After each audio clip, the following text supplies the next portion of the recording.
ಬ್ರೇಕ್ನ ನಂತರ ಜಸ್ಟ್ ಬೆಂಗಳೂರಿಗೆ ಮತ್ತೊಮ್ಮೆ ಸ್ವಾಗತ. ಕಾಂಕ್ರೀಟ್ ಕಾಡಾಗ್ತಾ ಇರೋ ನಗರದ ಕೆರೆಗಳ ಪುನಶ್ಚೇತನಕ್ಕೆ ಸರ್ಕಾರ ಸರ್ಕಸ್ ಮಾಡ್ತಾ ಇದೆ. ಆದ್ರೆ ಕೆರೆಗಳ ಮಾಲಿನ್ಯ ತಪ್ಪಿಸಲು ಸಾಧ್ಯವಾಗ್ತಾ ಇಲ್ಲ. ಗಲೀಜು ನೀರು ಕೆರೆಯ ಒಡಲು ಸೇರುವುದು ಅವ್ಯಾಹತವಾಗಿ ಸಾಗಿದೆ. ಈ ನಡುವೆ ಬೆಂಗಳೂರಿನ ಸಂಸ್ಥೆಯೊಂದು ಕೆರೆ ಶುದ್ಧೀಕರಣಕ್ಕಾಗಿ ಹೊಸ ಮಾರ್ಗವೊಂದನ್ನ ಕಂಡುಕೊಂಡಿದೆ. ಇವತ್ತು ಬೆಳ್ಳಂಬೆಳಗ್ಗೆ ಬೆಂಗಳೂರಿನ ಕೆರೆಯೊಂದರಲ್ಲಿ ಸೇನಾ ಕಾರ್ಯಾಚರಣೆ ಭರದಿಂದಲೇ ನಡೆದಿತ್ತು. ಬೋಟ್ನಲ್ಲಿದ್ದ ಸೇನಾಪಡೆ ಕೆರೆಯ ಸುತ್ತಲೂ ರೌಂಡ್ ಹಾಕ್ತಿದ್ರು. ಕೆರೆಗೆ ಮತ್ಸ್ಯ ಗಂಡಾಂತರ ಬಂತು ಅಂತ ಅನ್ಕೋಬೇಡಿ. ಇವರು ಕೆರೆಯ ನೀರಿಗೆ ಔಷಧಿ ಸಿಂಪಡಿಸುತ್ತಿದ್ದಾರೆ. ಮಲಿನಗೊಂಡಿರೋ ನಗರದ ಅರಸೂರು ಕೆರೆಯ ನೀರನ್ನ ಶುದ್ಧಗೊಳಿಸುತ್ತಿದ್ದಾರೆ. ನೀರಿನ ಮಲಿನಕ್ಕೆ ಕಾರಣವಾಗಿರೋ ಬ್ಯಾಕ್ಟೀರಿಯಾಗಳನ್ನ ಕೊಲ್ಲಲು ಮತ್ತೊಂದು ಬ್ಯಾಕ್ಟೀರಿಯಾವನ್ನ ಈ ಕೆರೆಯಲ್ಲಿ ಬಿಡಲಾಗ್ತಿದೆ. ಬೆಲ್ಲದ ನೀರು ಈಸ್ಟ್ನ ಸಮ್ಮಿಶ್ರಣದಿಂದ ಈ ಹೊಸ ಬ್ಯಾಕ್ಟೀರಿಯಾವನ್ನ ಉತ್ಪಾದಿಸಲಾಗಿದೆ. ಇದಕ್ಕಾಗಿ ಪೈಲಟ್ ಯೋಜನೆಯನ್ನ ಈ ಕೆರೆಯಲ್ಲಿ ಜಾರಿಗೊಳಿಸಲಾಗಿದೆ.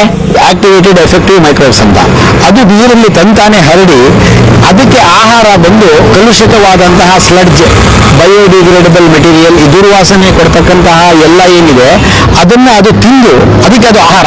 ಸೊ ಅದು ತಿಂದುಬಿಟ್ಟ ಮೇಲೆ ನಿಮ್ಮ ದುರ್ವಾಸ ಬರೋದಕ್ಕೆ ಯಾವುದೇ ಕಾರಣ ಇರೋದಿಲ್ಲ. ಒಂದನೇ ಪಾಯಿಂಟ್. ಎರಡನೇದು, ಇದನ್ನ ಅದು ತನ್ನ ಸಂತತಿನ ವೃದ್ಧಿಸುತ್ತಿರುತ್ತೆ. 1 ಲಕ್ಷ ಲೀಟರ್ ಮಲಿನ ನೀರಿಗೆ 3 ಲೀಟರ್ ಮಿಶ್ರಣ ಸೇರಿಸಿದ್ರೆ ಸಾಕು, ನೀರು ಶುದ್ಧಗೊಳ್ಳುತ್ತೆ. ಕೆರೆಗಳ ಶುದ್ಧೀಕರಣಕ್ಕಾಗಿಯೇ ಈ ಸಂಶೋಧನೆ ಮಾಡಲಾಗಿದೆ. ಈ ಕೆರೆಯಲ್ಲಿ ಕೈಗೊಂಡ ಪ್ರಯೋಗ ಮೊದಲ ಹಂತದಲ್ಲಿ ಯಶಸ್ವಿ ಕಂಡಿದೆ.